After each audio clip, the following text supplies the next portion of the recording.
Welcome to the Riverside Project podcast. We are mobilizing Houston to empower families and transform generations. We hope these conversations will give you a greater understanding of the issues facing our community and inspire you to find your place along the river.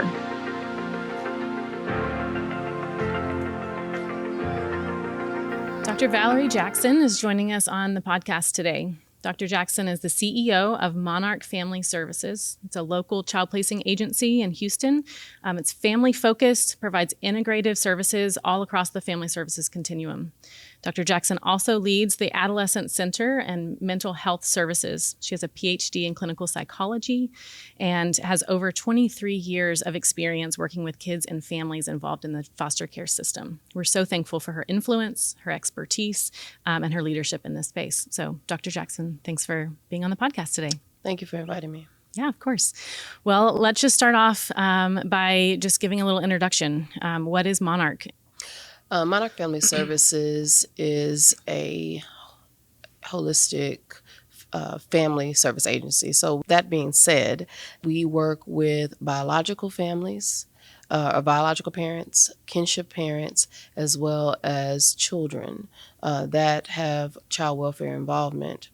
The unique model that we have is that we do work with the whole family unit because what our theory of change is that we want to keep the family of origin intact or in place because we feel that that is the best home environment for a child to be with their biological family.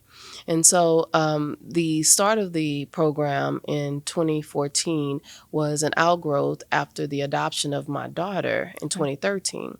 So what I saw during the proceedings of the court case with her biological parents were lack of support as well as discrimination against them because of their age, their race, and their socioeconomic status.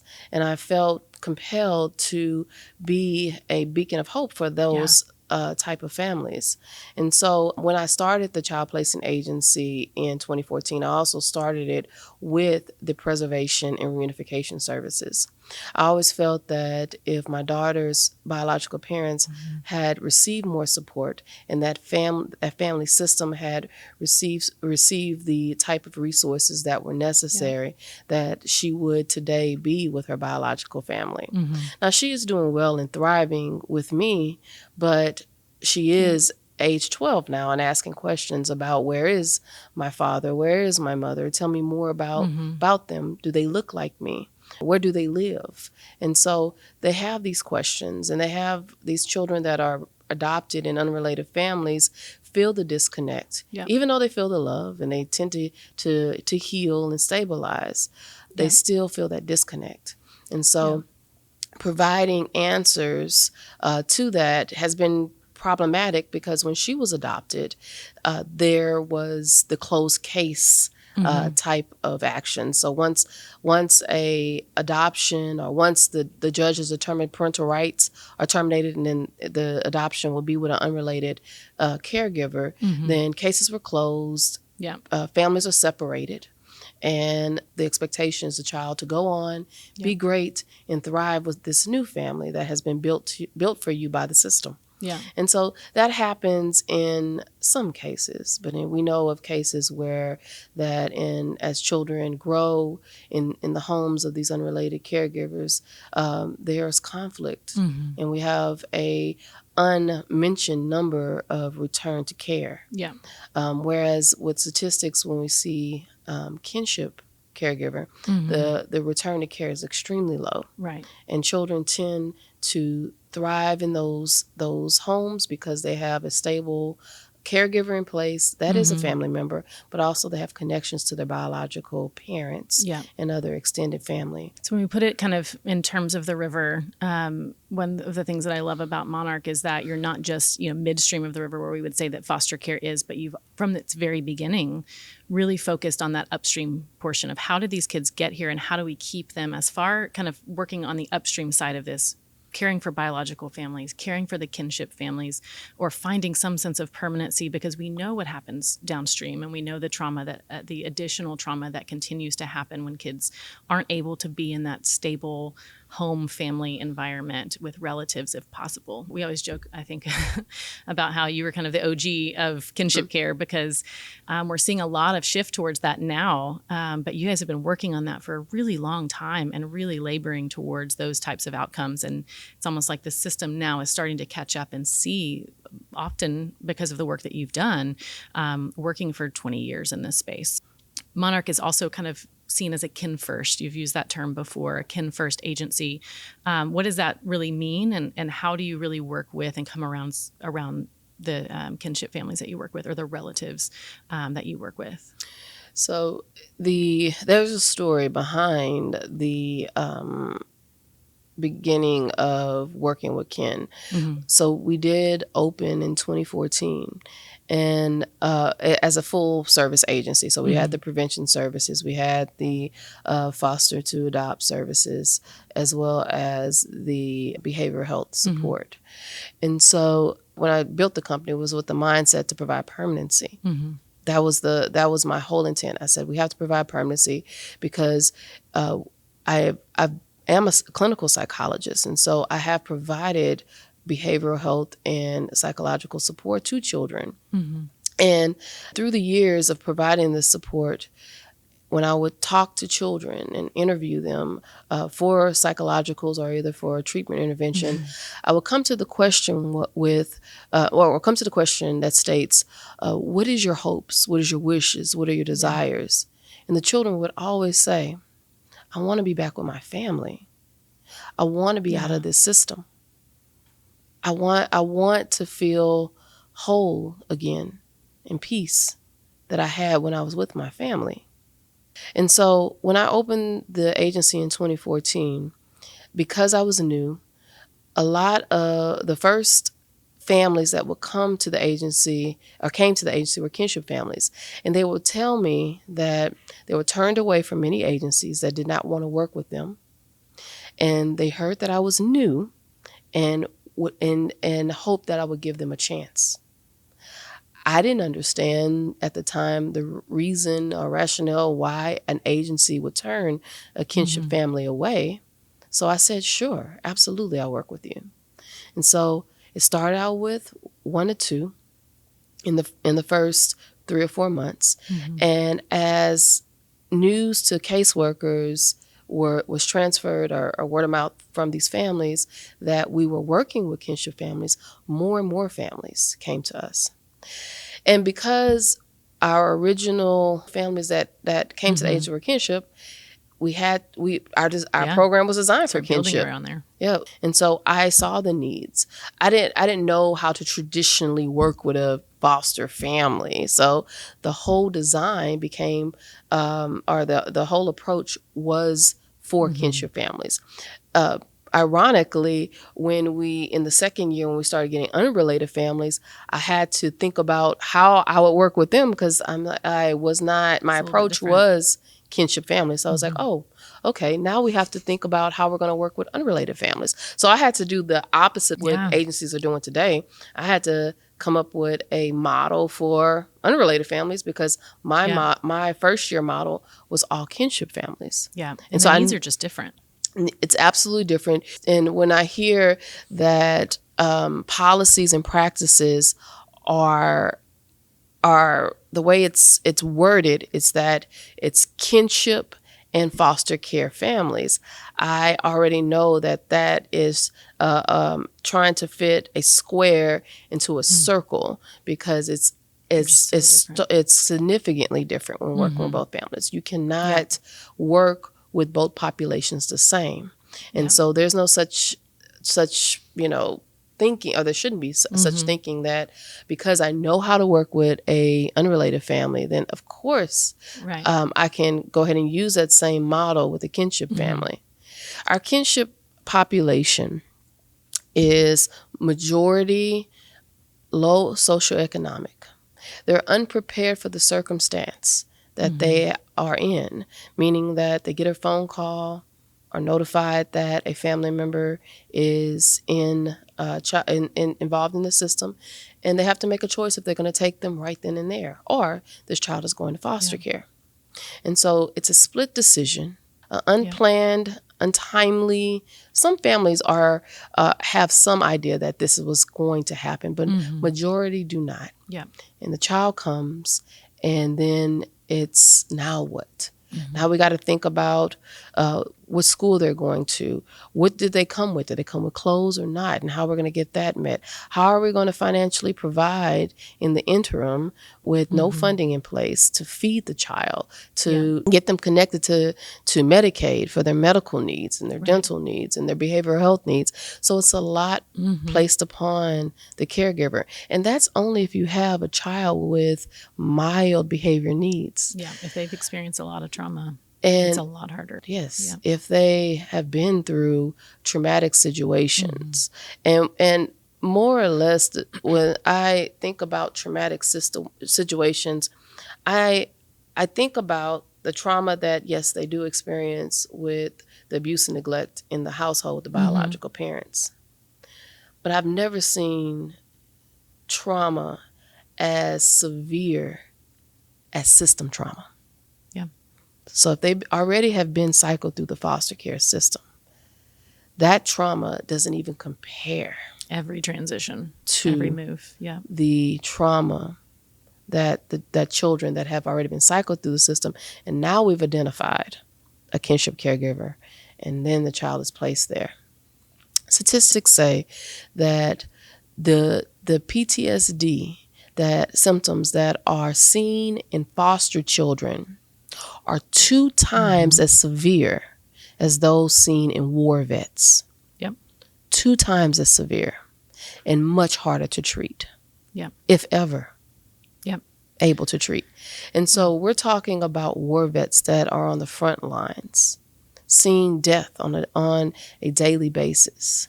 With a developing mind, with a not fully functioning, with a full functioning mind. Right. And the PTSD symptoms that we see in children that are in foster care are at least 2 times severe than those men and women that are fighting for the country. Back to my anecdotal interviews with children that are have been in foster care, in my hat as a clinical psychologist, most of them don't even talk about the reason for removal as being something that was the most hurtful thing that happened to them. They talk about the removal. Being removed from the situation that they knew of, it was normal to them. They didn't feel they were being abused. They didn't feel they were being neglected. They learned how to adapt to the situation and survive. And then the system involvement happens. They're removed from their families. And some of them never seen again, separated from their siblings, never to be seen again. That is what they remember, and that's what they focus on as the most harmful, hurtful thing that's happened to them. And the challenging thing there, I think, too, is that being able to see the situation not from their perspective necessarily. So the system's looking at it and saying, this kid can't necessarily thrive, depending on the situation. We see the things on the news. We see the things that are horrendous, right? And so there are reasons to take a kid out. And one of the things that we, with the river analogy, we're able to see it as, is this a situation where this kid is drowning, and for whatever reason, this family in the river is drowning. When do we take the kid out away from the family, or when do we wrap our arms around the entire family? And I think that's what we're kind of shifting towards as a system or as a society, is the hope that we're seeing, not just get this child out away from the family, but how do we actually come around the whole family unit and get the whole family out together? And hopefully the majority of the time we can do that if we have the resources and we're working together. But I think that's the shift that we're talking about, moving away from that, just looking at saving the child out of this, situation. Like I said, sometimes there are situations where they have to be saved out of things like that. But the vast majority are situations where if we could come around the whole family and keep them together, what you're saying is we can mitigate a lot of that extra trauma that happens, right? Let's go back a little bit on and just talk about what's the difference between informal kinship, right? Kinship families, relative caregivers who are caring for their family members all over the city, right? That it doesn't necessarily mean that there's CPS involved. So can you speak a little bit to the difference between the two? And do you work with them kind of in the same way, or what are the differences between the two? If you could just give some clarity to that. By definition, informal kinship caregivers are not CPS involved. Right. Informal kinship caregivers do have, the child has an active case with CPS. So informal kinship caregivers make up the majority of kinship care.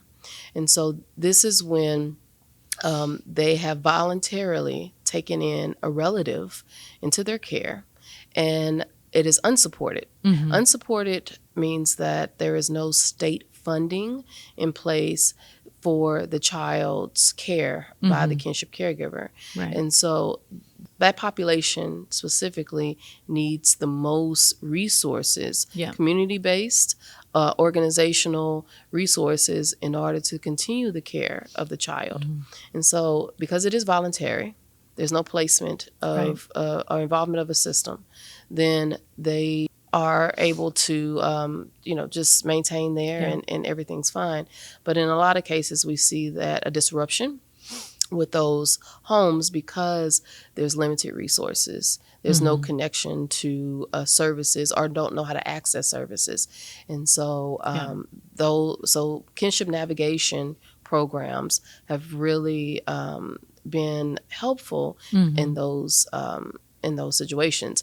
Now, Texas is slowly getting on with providing kinship navigation to informal caregivers. Other progressive states, such as Ohio, have developed. Not only have they have a robust kinship navigation program, they've pulled research from their programs and found how to implement it effectively. And since that is the largest unsupported population, then very connected kinship navigation programs are necessary and needed in order to also minimize the possibility of system involvement. Because that's what happens when they break down. The system, the child welfare system has to become involved because there's no guardian now in place. And we've done a lot of work together over the last couple of years on helping those families that are formally involved with this CPS system to get through the licensing process. I know a lot of families just kind of, or people out in the community don't fully recognize that when a relative caregiver steps in on a CPS case, they don't have the same resources that you or I, who stepped into foster care willingly, voluntarily. We went through that long process, right? Got licensed, and then we were able to receive funds to care for the child in our home. What many people don't know is that when a relative caregiver steps in, if they don't go through that same licensing process that a foster family does, they just say, yes, I'll take my child in.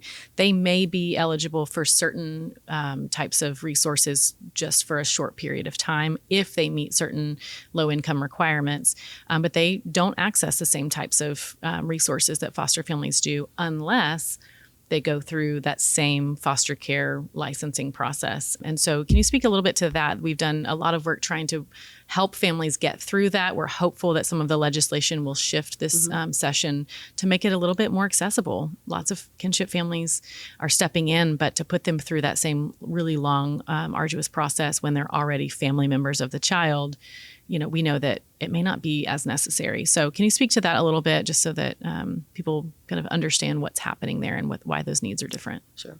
That's that circle into a square. So the Title IV-E, which is the federal waiver that funds foster care, has stated that a kinship caregiver must meet the same licensing requirements as an unrelated family. And so in other words, in order to draw down funds from the federal funds, the states must make it a requirement that the foster families have the same exact checklists for licensing standards as an unrelated family. In most cases, that is unrealistic. Because again, we have a family in crisis, so you're trying to first meet the basic needs of this family so that the child can start the stability process in that home. And not just the child, it's the caregiver too. And so child welfare does pay a lot of attention to the child, which is great, but there's a caregiver that is also in crisis as well. And so, so stabilizing that whole household.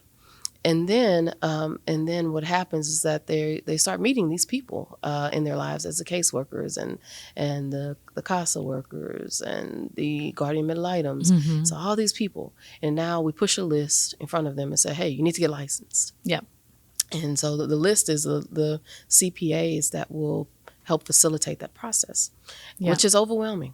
And usually the kid's already in the home. So with foster families, they go through that process before and they a have to child prepare. steps in. They have time to prepare. Yeah. There's no preparation. It's the kids in the home. Kids in the home. So on top of everything, now you're told that in order to get supported, financially supported in this process, you have to go through this licensure procedure. And so it is a lot for them. It is a lot, but luckily there is discussions as of February 2023 that there's been a mandate or a proposal rather that states will be able to eventually come up with their own kinship regulations. Yeah, but that is further down the line, and many discussions have to be. Have to happen. And so, but it is at least it's at least a glimmer of hope. There. Yeah. That, well, we at least know that the federal government has recognized that it is unrealistic for kinship caregivers to go through the same exact process as an unrelated family who is actually having time to plan for this. Yeah. And so that is fantastic that this is happening. Yeah. And so we are, and so now we're in a position to have discussions around the table as a state. What is going to be reasonable standards for kinship caregivers to meet. Yeah. And I'm hopeful that I'm invited to that table, considering. So that's where we are with that. Yeah. And there's some other ideas being tossed around in the interim in order to help more kinship caregivers become a supported home by having foster care and adoption funds in place. Yeah, to keep them stabilized. And a lot of the community, most of the people that we talk to in churches that we're saying, hey, let's step in and care for the vulnerable families in your community, and just passionate people who are saying they find out about foster care. These are the types of things that most people just don't know. When we talk about there are kinship families in every church around the city, there's kinship families in every neighborhood across the city, many of whom are sliding down into the water and need that connection and support and relationship to see them, to appreciate them, and to say, hey, we can help you carry this. But what are some things from your perspective that the community can do to step in and to care for those families? They can't necessarily get them the things through, government resources or those services. They could probably connect them to certain things in the community. But what do you feel like are the best ways that communities, churches, neighbors, can do to care for those kinship families, whether they're informal and not involved with CPS or they're those formal CPS involved families? What can they do? First and foremost, I feel that more general population needs to be educated about kinship, because still present day, when we say child welfare, foster care is the first thought. Yeah. Okay. Yeah. So more education around the community about kinship care, the benefits of kinship care, and why we need to support the family of origin. So I encourage those to get educated about kinship care. Yeah. Kinship care in the realm of child welfare, and also being the beacon of hope for these children and families. And I actually did a research in 2020 about what support looks like to kinship caregivers. Yeah. Like what does that look like? Because when we think about support, most people think, monetary or maybe buying food. Well, in the research that I conducted with a population of kinship caregivers, looking at what social support and how they would define that for them, and a large majority felt that social support was a phone call, checking on them. Yep. seeing how things are going, Yep. letting them vent about their situation. And when they do voice a need, that need being met immediately. Mm-hmm. So a large majority of my sample did not say money as one would think. Mm-hmm. They said just knowing that someone is there. Yeah. Knowing that it's called enacted social support. Knowing that I can access it when I need it. Knowing it's there is what It's that relationship. overwhelmingly of what the my sample had endorsed. That's good. Relationship, right? Mm-hmm. Absolutely. Well, as we close out, we always like to ask, what's a story of hope and healing for kinship families that you've seen, or maybe just anyone within, maybe it's a biological family, or what's a story of success for Monarch that you've been able to experience and that you've celebrated as a team? I would have to say it would be with my older grandmothers. When I say older, over the age of 60. Grandmothers. When they come to the agency, they're very, by the time they come to the agency, they don't have much hope. Yeah. That they're going to get through the process, and there's a lot of fear that the children will be removed from their home because they're older and they don't have the resources. What I have trained my intake from the point of intake is to show compassion, show that this is a beacon for them, and that we will do just about anything to make sure that they're successful with receiving the supported permanency that they desperately deserve. Yeah. And so getting that grandmother from the beginning of that process with intake to licensing them, to finally getting to either the adoption or the permanent managing conservatorship court date, is the smile and the tears is worth it. Well, we're really grateful. I love working alongside you guys. I have asked you many questions. I've called you many times saying, hey, we came across this kinship family. Can you help me sort this out? In many ways, you're leading in this field. You're leading our community in this field, bringing that awareness to the needs of kinship families. And honestly, I believe that our system here in Houston would not be the same without it. I see it every day. And so we're grateful for you and for the work that you're doing. And we're grateful that you shared your time with us today. Thank you for having me. Yeah. To those listening, we hope these conversations have inspired you to find your place along the river. And we welcome you to join us in bringing hope and renewal to the city of Houston. If you'd like more information on how to get involved, please visit riversideproject.org and submit a contact form. We'll see you next time.